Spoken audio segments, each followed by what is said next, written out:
Next, a shootout after a traffic stop in Calcasieu Parish. Tonight, one man is dead and one officer is wounded.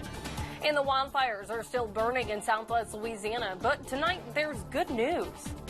And obviously it's been hot, but that temperature of 109 at Lake Charles Regional not only sets a record for today's date, but an all-time record for the airport. I'll talk about some rain, though, ongoing right now in a few minutes. Sponsored by Lake Charles Memorial Health System, covering the news for Southwest Louisiana. This is 7 News Nightcast. Breaking news tonight, Lake Charles police are investigating an infant's death. Good evening, I'm Andrea Robinson. Lake Charles police confirm a child in a home on 2nd Street has died. So far, few details are being released, but police say as of right now, foul play is not suspected. State police are investigating a deadly officer-involved shooting earlier this morning. It started with a traffic stop in Cameron Parish and ended at the intersection of Gum Island Road and Highway 108 near Vinton. KPLC's Teresa Schmidt reports officers are still trying to document exactly what happened.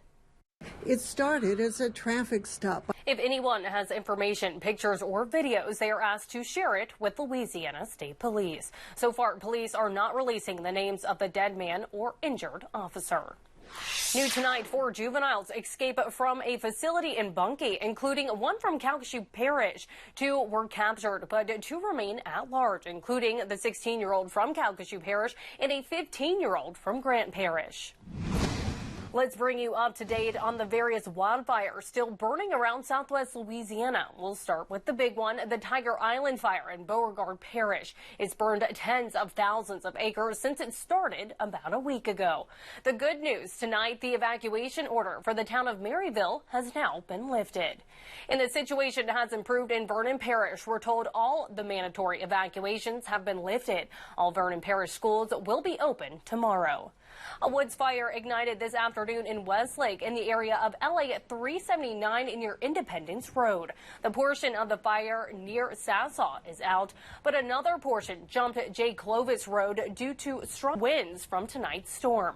So far, there has been no injuries and no damage to structures.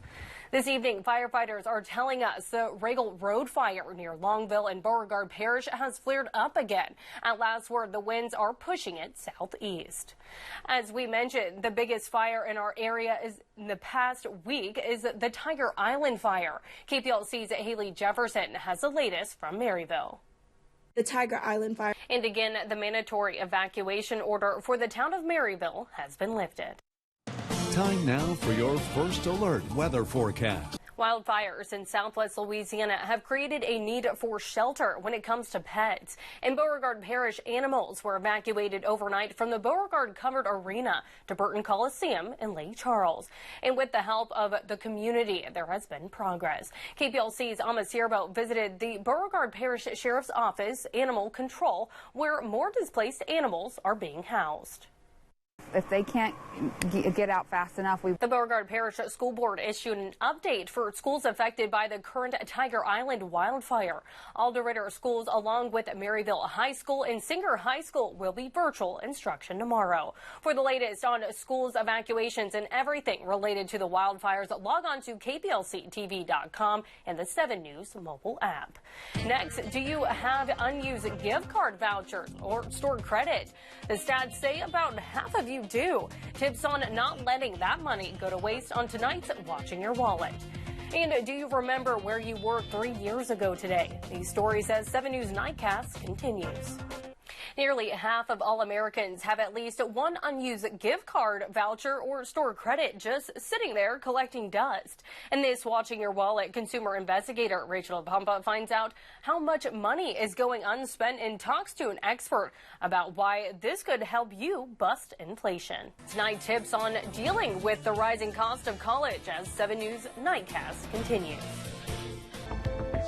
The The Food and Drug Administration is warning people not to use certain types of eye drops.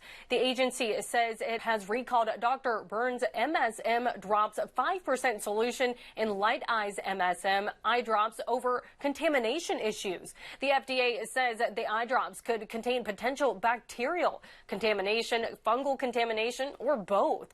The warnings say users could develop a minor to serious vision-threatening infection, which could possibly progress to a life-threatening infection. For more information about the recall, visit FDA.gov.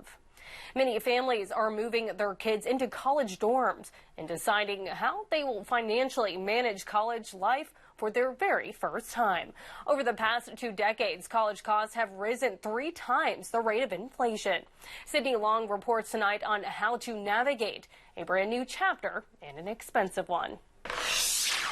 Most of us remember where we were 3 years ago tonight. Hurricane Laura smashed into southwest Louisiana in the early hours of August 27th, 2020. The powerful Category 4 storm caused damage never before seen in the lake area. Virtually every building sustained some sort of damage, and for many, the recovery is far from over. Now let's head back over to Max for a preview of the forecast.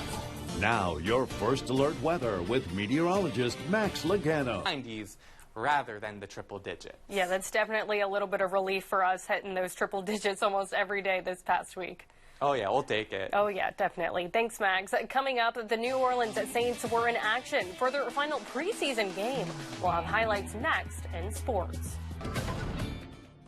Welcome back to Nightcast Extra. I'm Andrea Robinson. As college kids head back to school, some will join fraternities. Those who do will shell out hundreds of dollars for insurance required for membership. But our national investigative team discovered the protection they pay for may be meaningless. That's thanks to what one attorney calls a scheme.